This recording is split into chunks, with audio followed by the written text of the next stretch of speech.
Hey guys, welcome to Nifty World NFT. Today I am taking you through 3 top stories that are going to be moving and shaking the NFT space, all the way from the revival of a once thought lost NFT project through to a charity project which is going to be using NFTs for good. So make sure you stick around for that. So many great stories. Let's dive right in. Okay, it's official. Pudgy Penguins are back. Why are they back? They're back because they have made a whopping 252 ETH in sales in just the last 24 hours alone. Now, we've seen the floor increase on this from a whopping 18% to 2.63 ETH from yesterday, and also a 60% increase on 30 days ago. Now, why is this significant? I know that you're asking.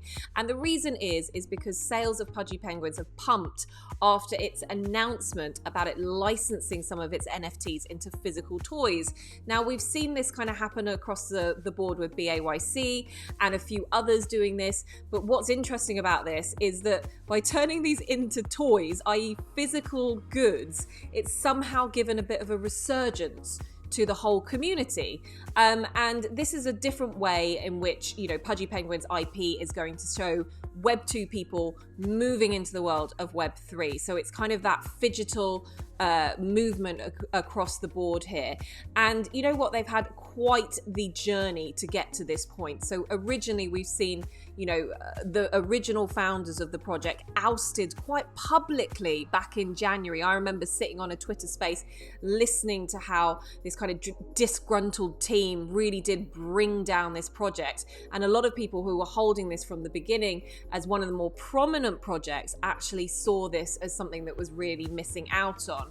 And it's incredible to see its comeback. I mean, even since we've been recording, the floor price has jumped up to 2.4, and it's amazing to see kind of the level of activity as well. So we've seen this, it looks pretty stable over the last 90 days, but if we look at what's kind of happened in the last 7 days, we can see here there's definitely been, it's settling now, but there's definitely been a pump almost up to 3 ETH in volume before it's kind of settling back down at its kind of 2.4 price. But 3 minutes ago, 8 minutes ago, 21 minutes ago, there are lots and lots of sales going on, which was not happening over 30 days ago.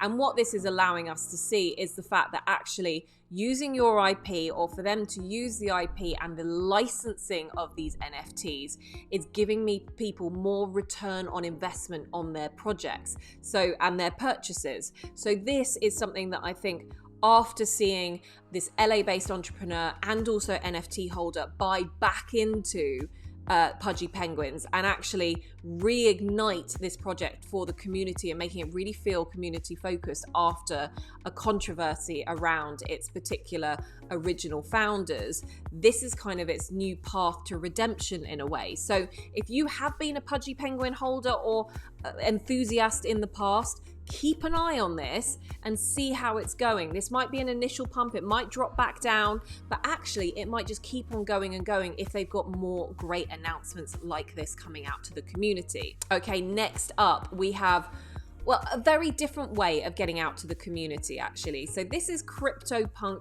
3042. Now, back in 2018, this was sold for, I think, around $16. Okay, so this is this is something that I think we've seen a lot with the CryptoPunks, but since 2018, it's probably become one of the most recognized NFT projects out there. Incredible value behind the CryptoPunks as well. In June this year, when this particular CryptoPunk was bought, it was bought for $82,000, and that's at a time when the crypto crash had happened and everything was at an all-time low. But what this has allowed the owner to do, and the owner is actually a company called Unique Network, and they run on the Kusama and the Polkadot chain.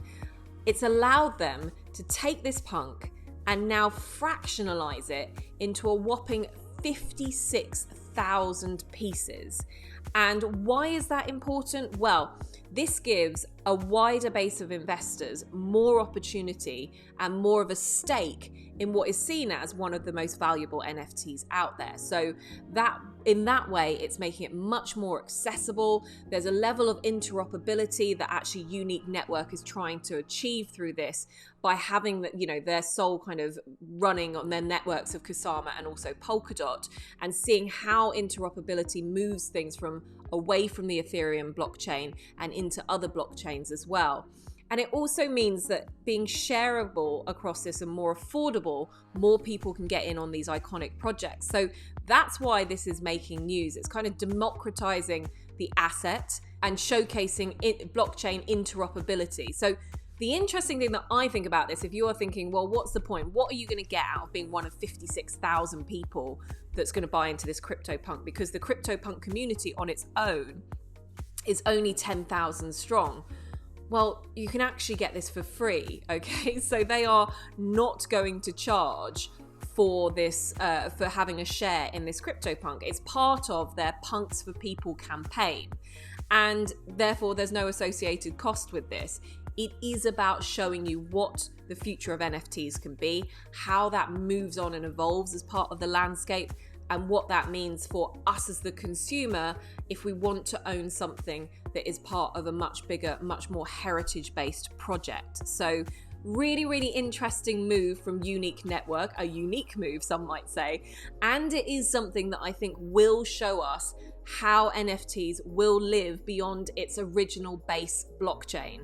So for me, I think it's a really positive thing, and I might even just try and get in on a couple of these shares if I can as well. So it's called the Punks for People campaign, and it's definitely something that I think that you should check out. Now, stick with us, because when we come back after this quick ad break, you're going to find out a little bit about how NFTs are really being sold for good, and we can look at NFTs not just for profit but for donation. So we'll be right back.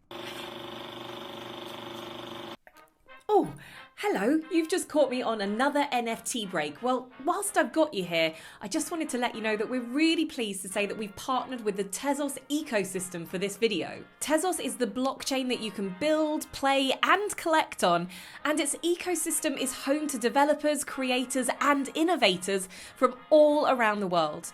It's also super environmentally friendly, with an average energy footprint of just 17 global citizens. Now, knowing that, along with low gas fees and sustainability through innovation, you can rest assured that this is a green, clean blockchain. And don't just take my word for it. Some of the world's biggest brands are building their futures on Tezos, including Ubisoft, the New York Mets, Red Bull Racing, McLaren F1, and even Manchester United.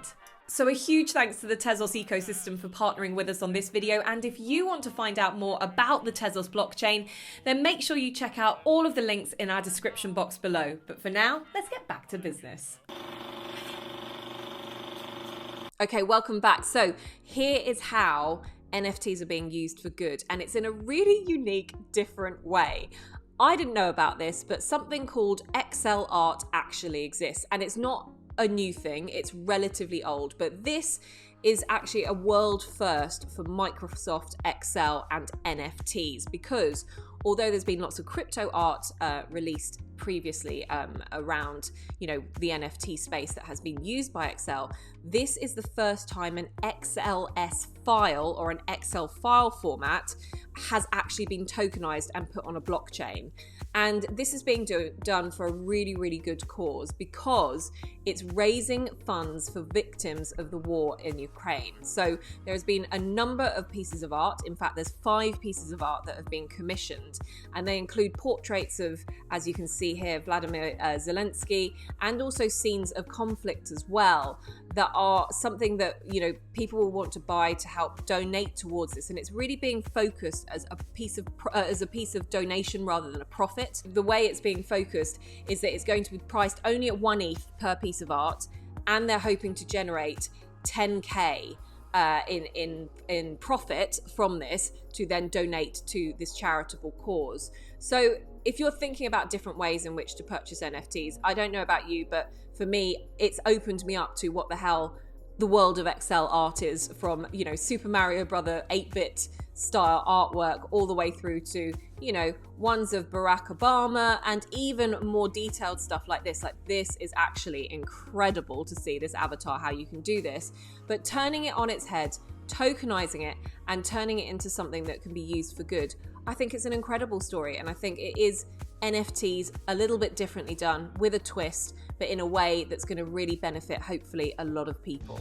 And there we have it, 3 incredible stories that I think you guys are going to learn a lot about the NFT space from. So, you know, when we once think that certain projects are really down in the dumps and over and done with, it's amazing to see what can actually bring them back, and you can see a resurgence in not just the activity around it, but also the floor price as well. Not only that, when you're seeing NFTs being used in lots of different ways, from fractionalization all the way through to charitable donations, it's incredible to see where we've come in this landscape in just a short amount of time. Everything is really chopping and changing for the good, I think. So if you need any more help or advice, or want to catch up on any more news when it comes to the NFT space, check out videos like these. These are here to help you in your journey, whether you're a consumer or a creator of NFTs. It's here to help, and that's why you can tune in every week to Nifty World NFT. Thanks so much for watching.